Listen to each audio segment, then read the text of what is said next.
ازيكم حبايبي؟ اخباركم ايه؟ ان شاء الله هنعمل مع بعضينا كيكه الفانيليا اللي انتوا شايفينها دي بطريقه حلوه جدا، طعمها يجنن بجد. سهله جدا. يلا بينا نشوف احنا عملنا الكيكه الروعه دي ازاي. اول حاجه هنا انا معايا هنا بيضتين، طبعا بدرجه حراره المطبخ، يعني يكون مش لسه مطلعاه من التلاجة. معايا معلقه صغيره بيكنج باودر، وتلات ارباع كوب سكر، وكوب دقيق، وربع زيت. طبعا انا هنا استخدمت الاكواب المعياريه او الكوب العادي اللي هو بتاع المطبخ العادي اللي احنا اللي هو بيبقى موجود في كل بيت. نزلت بالبيضتين وهحط عليهم تمام كيسين الفانيليا، وهحط التلات ارباع كوب من السكر. هبدأ اخفق كله ده مع بعضيه، ممكن في الخلاط، بالمضرب الكهربي، بالمضرب السلك، اللي يعجبك. ومعايا هنا برضو كوب من الدقيق. هبدأ بقى اخفق فيهم. انا عايزة قوامها فاتح جدا.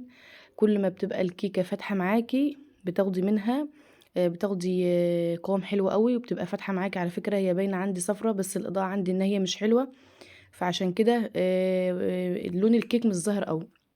زي ما انت شايفة كده، شايفة عاملة ازاي؟ كأنك بتعملي كيك سفنج. وهنا معايا الكوب الدقيق، حطيت عليه المعلقة الصغيرة اللي هي بيكنج باودر. هبدأ انزل بالمقادير بتاعتي، يعني مش هحط الدقيق مرة واحدة، هنزل بنص كمية الدقيق وبعد كده انزل بالنص التاني. تمام.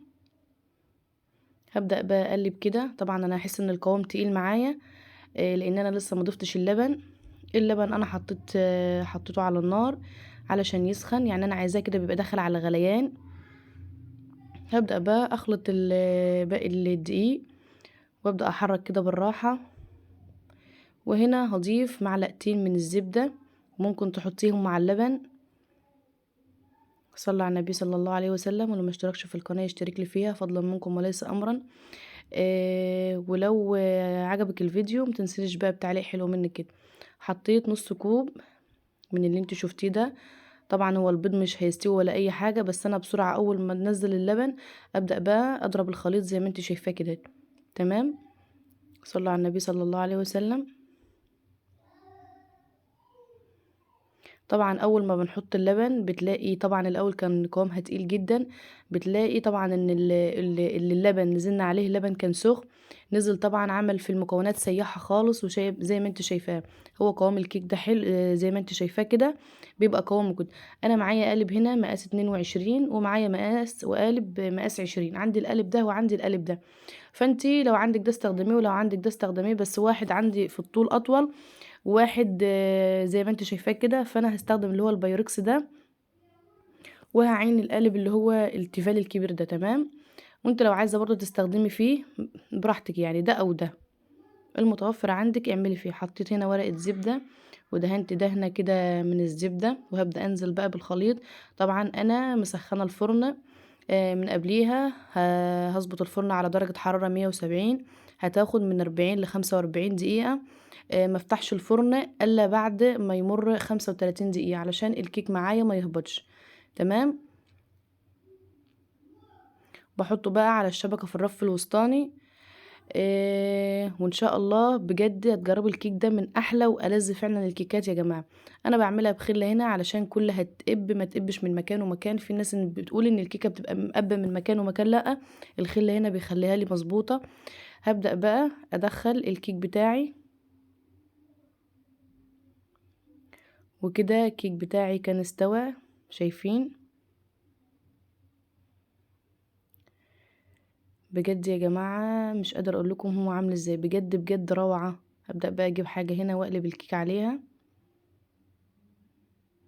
شايفين؟ اتقلب بكل سهولة زي ما انت شايفة. بجد يا جماعة طعمه جميل جدا. طبعا انت سيبيها لما تبرد علشان ورقة الزبدة تبقى ماسكة فيها شوية. انا سبتها لما بردت وبعد كده رجعت عينتها. طبعا انا مش عارفة الفيديو هنا ليه بيرقص كده، مش عارفة. شايفين يا جماعة طرية ازاي؟ والله من كتر طراوتها انا حاسة ان هي يعني هتتكسر مني. طرية جدا عاملة زي النيطي. هبدأ بقى اقطعها، جنبها كوباية شاي كده بقى. طبعا واحنا داخلين بقى على الشتاء، الشتاء عايز كيكات ومعجنات والحاجات دي، ونتخن بقى مش مشكلة. شايفين طريقة عاملة ازاي؟ بجد يا جماعة الكيكة دي حلوة جدا جدا. على فكرة هي ظاهرة هنا في الفيديو عندي ان هي صفرة بس هي بيضة. طبعا لان احنا كنا ضاربين المكونات بتاعتها حلوة جدا، وكنا شايفين كنا عاملين قوام الخليط. شوفي كان فاتح ازاي وكان ابيض ازاي. هبدأ بقى اقطعها كده بالطريقة اللي انت شايفاها دي. شايفة ما شاء الله طرية كمان من فوق خالص اهي، يعني مش ناشفة من فوق مثلا ومن جوه طرية، لا كلها ما شاء الله سمكها زي بعضيها وبنفس الطراوة. اتمنى يا رب ان الفيديو النهارده لو عجبك ما تنسيش تعملي اللايك وما تبخليش عليا بيه. ولو ما اشتركتليش في القناه فضلا طبعا منك وليس امرا انك تشتركي لي فيه. شايفه بقى عامله ازاي؟ بجد يا جماعه الكيك ده روعه روعه روعه. شايفين؟ انا بقول لكم والله ان انا عندي الاضاءه مش حلوه ابدا، بس ان شاء الله هتجيني فرصه باذن الله. وهظبط الاضاءه. طبعا انا لو جوزي هنا كان ظبط الاضاءه شويه وظبط لي الدنيا، بس طبعا انا من غيره وحشه خالص. شايفين بقى عامله ازاي؟ شايفين هي قد ايه طريه؟